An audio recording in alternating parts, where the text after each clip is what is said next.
Fresh off of watching the Sunday night football game where the Washington Commanders basically beat the Buccaneers by dink, dunk, doink. This is a divisional round playoff preview and prediction video.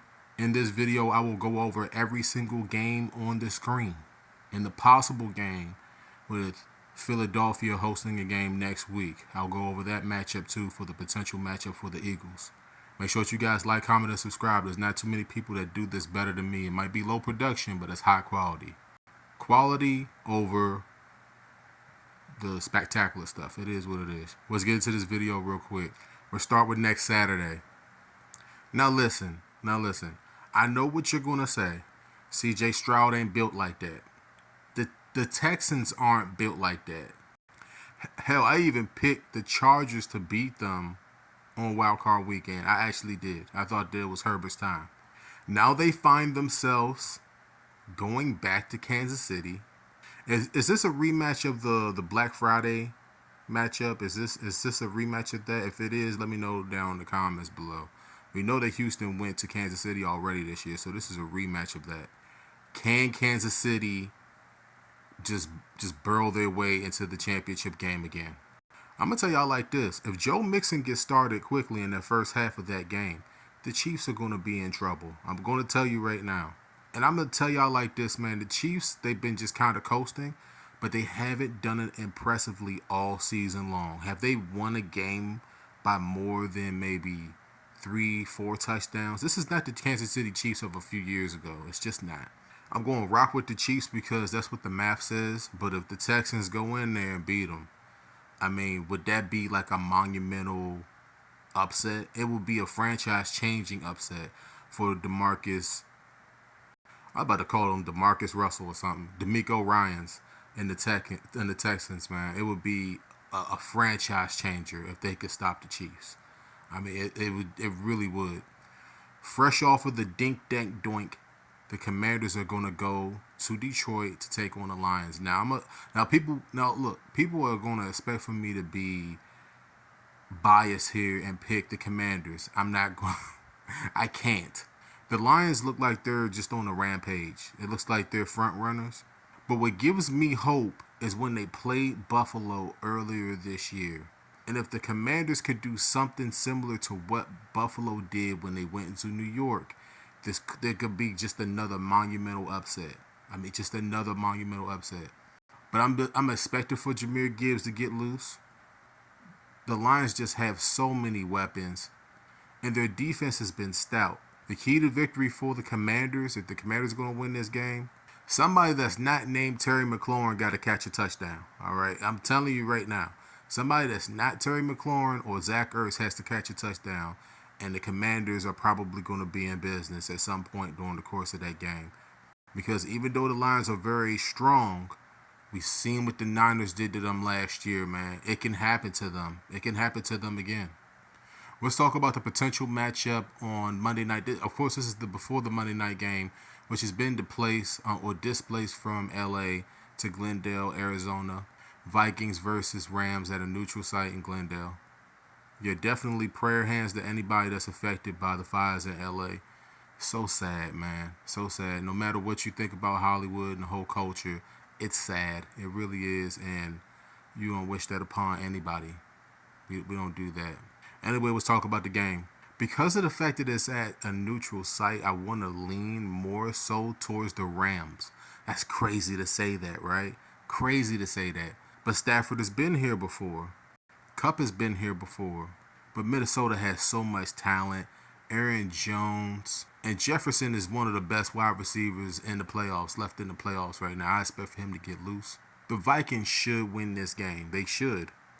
I think that the Vikings match up better with the Eagles. I think that the Vikings could definitely go into Philadelphia and give them some hands. Definitely some hands. But if Stanford and the boys are somehow able to go into Glendale, into a neutral site, and win, you just have a Super Bowl winning quarterback going into Philadelphia against a team that has been there but hasn't won it, at least recently. Saquon Barkley just seems like he's unstoppable, man. I mean, 100-yard games is like it's nothing for him. He's just running through and past everybody.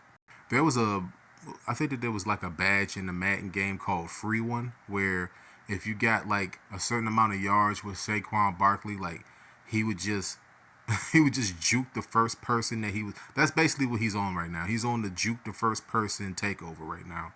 It's hard to see anybody stopping Philly in Philly, right? At this point with Saquon, because they could just get up by a touchdown and just run the ball all day. They just have it all day there. And I want to make sure I mention Sam Darnold in this real quick, because that guy is just so he's just so random. Like, you don't know, he could throw 4 touchdowns or he could throw 3 interceptions. You just don't know. You don't know what you're going to get from Sam Darnold, man. It's so weird. Like, when he's good, he's like elite, and when he's bad, he's like really bad. Like, how did you get picked in the first round bad? I expect the Eagles to win that game either way. Now, the heavyweight fight. This right here might decide who the Super Bowl winner is, to be real with you. The Ravens travel up to Buffalo to take on the Bills. Lamar Jackson should be MVP. Josh Allen has a strong case for being MVP. You take either one of them off of that team or their team, respective team, and those teams probably don't even make the playoffs. I mean, they probably make the playoffs, but if they do, they're probably a lower seed. That's how important both of those guys are to the team. They mirror each other a lot. Like, this is a matchup between two teams in which you're like, at some point Lamar, at some point Josh, like you're like Mahomes is dominating that conversation. You guys understand that, right? And just going back to Jaden Daniels, sooner or later people gonna put Jaden Daniels into that conversation. Hurts is already in that conversation. I want to squeeze Darnold and C.J. Stroud into that conversation. Of course, golf is like the bridesmaid at this point if he doesn't win this year. I mean, come on, let's be real. But Buffalo, I mean, they waited so long. They waited so long to raise that Lombardi trophy. The Ravens are technically my Super Bowl pick. They win the Super Bowl every 12 years. They won it in 2000. They won it in 2012. And in 2024. Like, ish. So my pick is the Ravens, man. I believe in those omens, man. If there's any team that could go into Buffalo that's a lower seed, that's not Kansas City, that could beat them, I think that it's Baltimore, and I expect for Baltimore to pull out that game. Just too much Derrick Henry. Buffalo doesn't necessarily have like grade A stars. I know that James Cook has played very, very well. Amari Cooper is still technically a star player, but that offense is like they don't have star. They have really great players, but they don't have stars. Neither does the Ravens outside of Andrews and Henry, of course Lamar. They don't have any stars after those three. Should be a great game either way. What are you guys' thoughts about Divisional Round Weekend?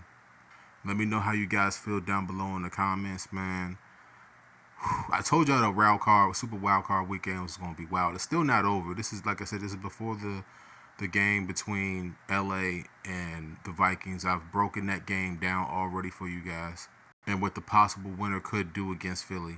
So make sure you guys drop a like, drop a comment. I'm still shaking after the as a Commanders fan. I'm still shaking up after the double, or the doink. It wasn't a double doink. It was just a doink. Let me know how you guys feel once again, and until next time, peace out. Doink the like button for me. All right, doink the like button for me, and share it so we can get it to the algorithm. I love you guys, man, and enjoy Divisional Round Weekend. Brought to you by Intuit TurboTax, apparently. They're not sponsoring this video, by the way. I'm not. Like, the YouTube don't got me in the algorithm. I'm just saying it's presented by them, I guess.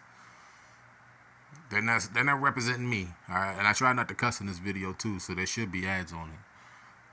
I'll see you guys next time.